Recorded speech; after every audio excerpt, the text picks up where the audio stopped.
YouTube, and welcome back to my channel.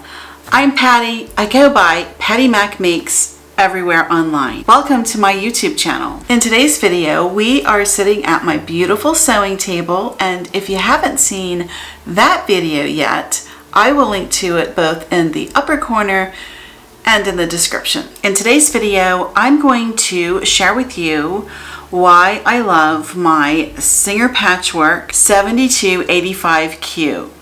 I don't know what the number is about, but there you have it. That's what it goes by. It's not on the machine itself. It just says Singer Patchwork on the machine. Anyway, why do I love this machine? I love this machine because it's designed for quilting, and it has done so much to help me improve my personal quilting practice.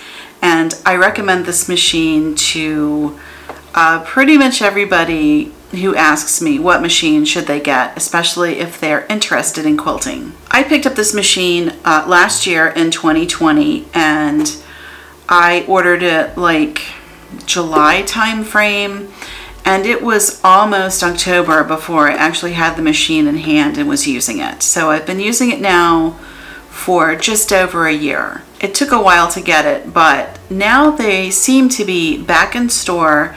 The last time I was in Joann, I noticed that they had them on the shelves. So if you can get them in the store, I would just go to the store and pick them up. It's much easier to just go to the store and pick up what you're looking for rather than trying to order online. But last year, there were no machines left in the stores, so I had to order online. I will also tell you that the Singer website, where you can purchase the machine, but you can also go there and use it for resources.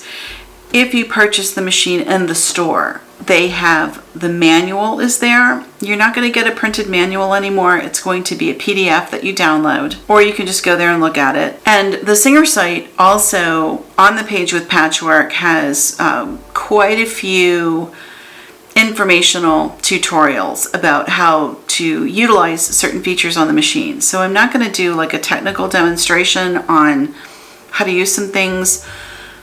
All of that is on the Singer website, and you have the Singer people explaining to you directly how to do X, Y, or Z, whatever it is you need.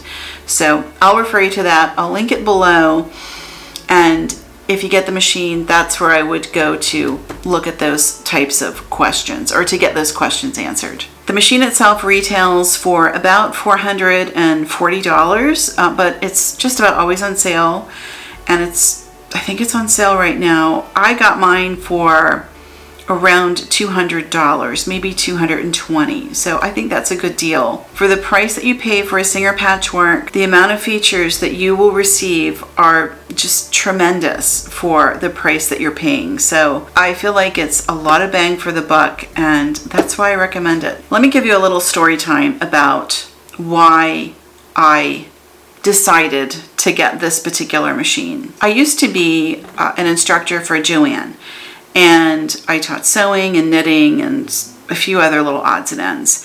And when we did our sewing classes, if the student did not bring their own machine, if they wanted to reserve a machine at the store, we had maybe 6 or 8 of these Singer Patchwork machines that we used for students. And when I would come in to sew in the store, like if I was going to pre-make a project, or if I just wanted to come and sew at the store, which I did, frequently because it was fun. The tables were huge and the lighting was great. So when I could sew in the store, I always took advantage of that. So that's where I first started using Patchwork. And what really sold me on it was that this machine was used for students, and typically I worked with the super beginner people, and these are people who maybe they have never even handled a sewing machine. This was the first time that they would actually sit down in front of one. And so you're going to need a machine that's going to be a little bit tougher than usual if you're going to have beginners handling the equipment day in and day out, plus the constant setting up and taking down. And then you had any number of different instructors over the years even who would be utilizing the machines and constantly taking them out and putting them away, different students handling them, and the machines always did well. They held up, and they always sewed for the students and held the thread tension when they needed that. And that is a super important factor to me for teaching new people as well as for my own sewing, because there's nothing more aggravating or discouraging than to be constantly fighting the thread tension in a sewing machine. You want to be able to come in, sit down, and just sew. I will also say that the machines were not really well maintained. They weren't cleaned often, if ever. I never changed machine needles, so I don't know how often they were replacing machine needles. They just kind of threw whatever thread we had there, which was usually just the cheapest black or white thread. So they always sewed, even with that cheap polyester thread and no cleaning and old needles and the whole thing, they still worked. And so for me, that was a big selling point. The machine features an LCD screen which will show you stitch selections and settings. You have a total of 203 stitches available to you. You have basic, stretch, and decorative stitches, all available through one easy to use panel.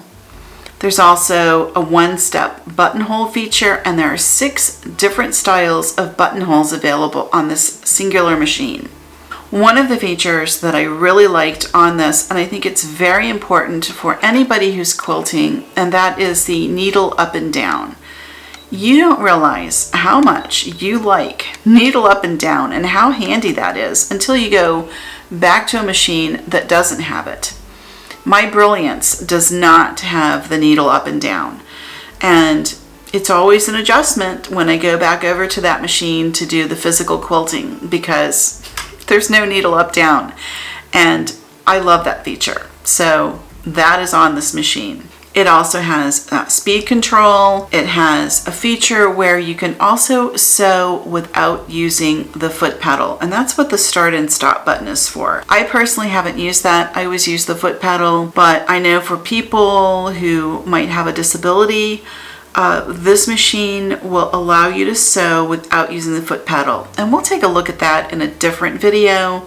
Today I'm just going to talk to you about why I like this machine. The machine has several presser feet attachments. I mean, it's got a lot of stuff, but what I specifically liked for quilting is the 1/4 inch presser foot, the walking foot, the satin stitch foot, and the darning foot. And when you use the darning foot with that special presser foot, it allows you to actually do some free motion quilting work on this machine. The main reason that I love this machine is that it is set up for quilting. Now, this is not an advanced machine for somebody who is doing lots of large scale, full-sized quilts that they want to do all kinds of intricate quilting maneuvers and all that type of stuff on. This is a general purpose machine for somebody who makes simpler projects, which is what I enjoy, and who might be a newer quilter or sewist. This machine is fabulous, and you will be able to use it for years to come. I promise you that. A lot of people don't like the 1/4 inch presser foot. I love it. I think it's great. And this machine is specifically set up to align the edge of the presser foot to markings on the throat plate. And it is such a blessing. It will help you to keep an accurate 1/4 inch seam. It really helps. Prior to having this setup, I did the painter's tape, like making the ledge, and you could still make the ledge if you wanted to, but it kind of bumps up into the feed dogs, and I was having issues where I was getting the stickum from the back of the tape onto my feed dogs, and so with this I don't have to do that. It's already marked for me, and personally I really like that. I know that a lot of people are not crazy for the 1/4 inch foot. Here's what I say to you. I say that you just need to try some different things and see what works for you. What I do in videos that I share with you is to say, this is what I like and why, and you might want to try it. It's as simple as that. A big thing I like about this machine is that it has a drop-in bobbin. So, no shade on the bobbin case. I have a bobbin case on the Brilliance, and I can use it. I've been there, I've done it, I can do it. I like the drop-in a whole lot better. It's so much easier, and I can see through the clear window when I'm starting to get low on thread, and so I have less chance of sewing a long seam before realizing I'm out. Although I can sort of hear it now when the bobbin runs out, and so I don't sew too far without my bobbin thread. But it's really nice to have that window, I'll just say. So the drop-in bobbin is a huge bonus for me. You do need to be careful that you use the 15J bobbins. This machine holds your thread tension very well. Now, I typically, sewing on this machine, just leave it right in the auto setting, and it does beautifully. Keep in mind that as you use decorative stitches, you might have to adjust your thread tension a little bit. So if you want to add a decorative stitch to something, which I always like doing, have a swatch of whatever you're using. If you're using quilt batting, or if you're using interfacing or whatever, work out your tension issues on the swatch before you take it to the actual project. Yeah, this machine, it's been so easy to just set up and sew. And again, that's why I liked it so much with students, because it's very important for a student, any beginner, to be able to just sit down and experience the machine and enjoy it. If you're sitting there and you're struggling and all you're getting are the bird's nest, and I know you know what I'm talking about, that is going to really diminish your desire to continue sewing. If all you're doing is fighting the machine and fighting with the thread tension, very quickly you're going to lose your patience. And who wants to do that? That's not fun. So I find that this machine does a really good job of holding proper tension. I will also add that it's very important that you seat the thread on the proper spool pin. And I do have a video about that I'll link to for you. That is critical to getting good tension. And you want to make sure that you thread properly. And that means when you thread, you want your presser foot in the up position. Don't put your presser foot down and then go to thread the upper housing, because your thread tension is going to be a mess. Press your foot up and then thread the machine, and you should be good to go. All right, so I have a lot of likes. Let me share some of my downsides with you. The biggest downside is that I don't feel like it handles sewing over zippers quite as well as I would like. I was using my mom's old Kenmore, which is a super heavy duty machine, and I mean, it just sewed over the zippers like nobody's business. Really super easy, never had an issue. But with that machine, I have an issue with the feed dogs, and I haven't been able to find anybody to fix it for me. So I'm sewing everything on the Patchwork, and it doesn't sew quite as smoothly over the zippers, so I always hand crank over zippers with this machine to be careful. You don't want to break needles. If you're going to break a needle, first of all, it's dangerous, because then that sharp edge flies out, and you don't want that in your eye. Okay, that is bad. So we don't want to break needles, and you can also damage the upper housing of your machine if something hits so hard that it is a force of enough to break a needle. That's a lot of force. So you can bend your housing, and then your machine is not going to be good. So we don't want that. So that's just sort of a consideration. If you're going to be sewing a lot of zippered bags, which I like to do, the heavy duty machine is probably a better choice for you. And I'm actually thinking that if things continue to roll the way they're rolling for me right now, I'm probably going to invest in a heavy duty machine by the end of the year. And then I would use that to sew zippered bags and zippered pouches and that type of stuff, and reserve this for quilt piecing and those types of things. Lastly, what I would say to you is that, and I sort of alluded to this in the zipper talk, this is not like a heavy duty machine. So this is for quilt piecing. That's really what it's about. This is like a beginner's or an intro machine for people who want to quilt, people that want to sew lighter projects, like maybe you want to sew some clothing for your child. It's great for that. And obviously the quilting. It's really designed for people that want to do quilting. I wouldn't be trying to sew jeans. If you want to like really sew your own jeans and that type of thing, I would go with the heavy duty machine. If you want to sew a lot of canvas items, like canvas bags, duffel bags, things like that, again, I would go with a heavier duty machine. You have to respect the machine for its limitations. They all have different limitations. They're all designed for different kinds of projects and applications. As long as you use the machine for that which it's intended, which is lighter duty stuff and quilt piecing and that type of thing, you'll be very happy with it. I guarantee you. And if you're not happy with it, I'm sorry. I can't help you. I don't work for Singer. Singer doesn't pay me. I'm not customer service. I don't work for Singer. I don't work for Joanne anymore. I'm just a gal with a YouTube channel and a dream.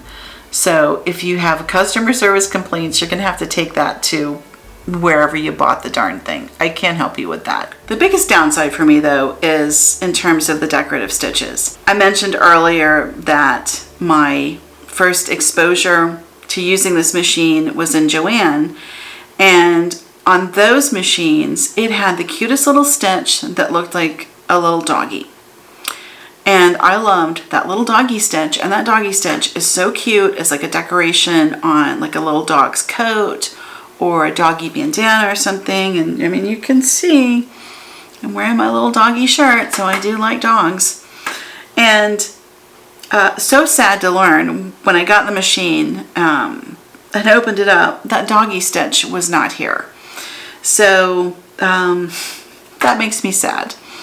There's no dog stitch and there's no cat stitch. I think that this machine, I think they should somehow add a dog and a cat stitch. I think we could use maybe, you know, one or two less of these zigzag stitches and just add a dog and a cat.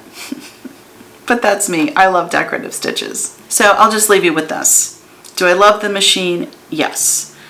Do I recommend it? Yes. Is it for everybody? No.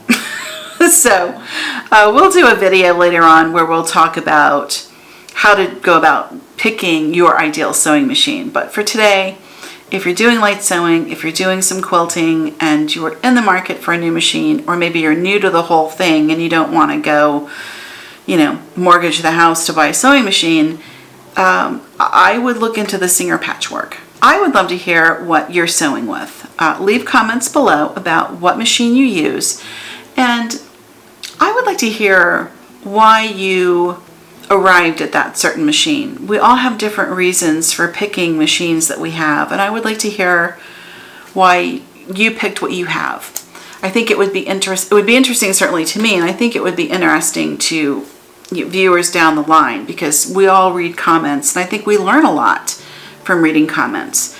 So yeah, share with us what you're sewing on, what your favorite kind of project is, and you know, do you like your machine? Because some people don't like their machines, which is really sad. I love mine. That is today's video. I really appreciate you being here. I appreciate you watching. I hope you enjoyed the video today. I hope you got a little something out of it. And that's it. And I'll see you in the next video. And until then, just happy sewing.